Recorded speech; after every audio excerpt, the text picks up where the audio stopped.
زمونږ د دې صوبې عوام د دې صوبې واکمن او اختیارمند د پاکستان تحریک انصاف حکومت نه دا ټول قوم تپوس کوي دا قوم تپوس کوي او ځان پوهه کول غواړي چې په دې درې نیم کال کې تاسو د دې صوبې لپاره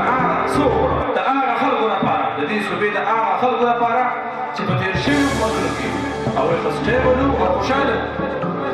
تاسو د هغوی لپاره څه وکړه د دې نه مخکې زموږ د کرمان دراني صاحب حکومت و د جمعیت علماء اسلام حکومت زموږ په دې معاشره کې زموږ په دې صوبه کې چې کوم یو امن یو خوشحالي وه یو هریالي وه یو تعمیر او ترقي وه د خلکو کار ته پکې چا ته تکلیف نه و د هغې نه بس بیا چې کوم دی د امیش د پارټۍ حکومت چې موږ د دې صوبې لپاره حقیقت به وایو ډېر څه کړي دي او په هغه ټایم کې د دې دشتور په خلاف هغوی چې کوم دی جنګ کړی او دا د خلک چې کوم دی په دې دیوالي باندې وټکولي نن زموږ صوبایي حکومت د پاکستان تحریک انصاف حکومت د دغه دهشتګردۍ واقعا چې کوم زموږ په ډسټرکټ مرغان کې تاسو ډېر سوچ کوئ په هره اداره کې په جومات کې په مدرسو کې په هر ځای کې دماکې وشوي دوی تر اوسه پورې د هغې مذمت باندې نه دی کړی دا یې ځکه نشي کولی چې دا کمزوري دي دا نااهله دي او دا بېایمانه دي او د ټولو نه هټ کې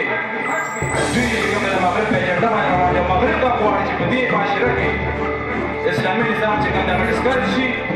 او دا خلک چې کوم د مغرب په نظام باندې روان شي دا د دې صوبایي حکومت دا منشور اجنډه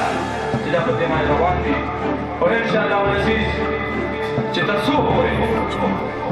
جمعیت علماء اسلام موجود دي دا امداد به ورسره وي او انشاءالله العزیز جمعیت علماء اسلام به سره پوره وي زه زمونږ ملګري ډېره ښکلې خبره وکړه د دې علاقې د دې پېښې 26 چې څومره روان دي ټول زموږ وروڼه دي هغې قام نشته هغې کې وسط نشته که هغه د هر خیل خلک دی ټول زموږ وروڼه دي خو ډېر د افسوس سره وایم چې نن زموږ په تحصیل کونسل کې داسې خلک شته داسې ممبران ستاسو د علاقې منتخب شوي چې هغوی د هغوی د وجې هغه کارونه چې کوم بند دي او صرف د نظامت د کرسۍ لپاره لګیا چې هغوی د نظامت میلاو شي نو بالکل پکار ده چې هغوی ته میلاو شي خو چې په هغوی کې اخلیت وي او هغوی سره منډیټ وي چې تا سره منډیټ نشته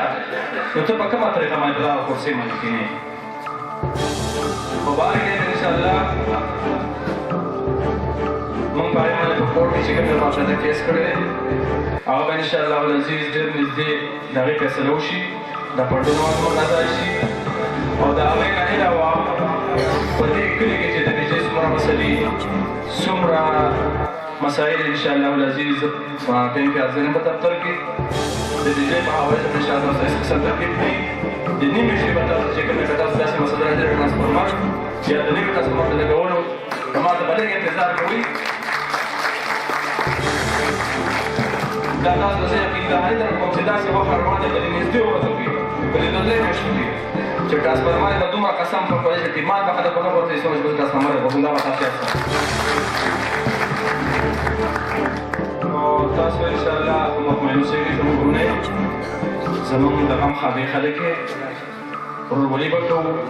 سیاسي خبرې په خپل ځای باندې چې خپله نظریه ده خو پکار ده چې موږ ټوله موږ د دې علماو سره ملګرتیا وکړو او د دوی په شا باندې جګړې مضبوط کړو نو ډېره ممکنه ده زر نږدې انشاءالله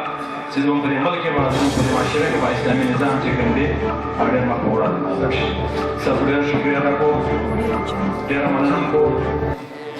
او مشران هسته هغوی به خبرې کوي ډېره شکریه والسلام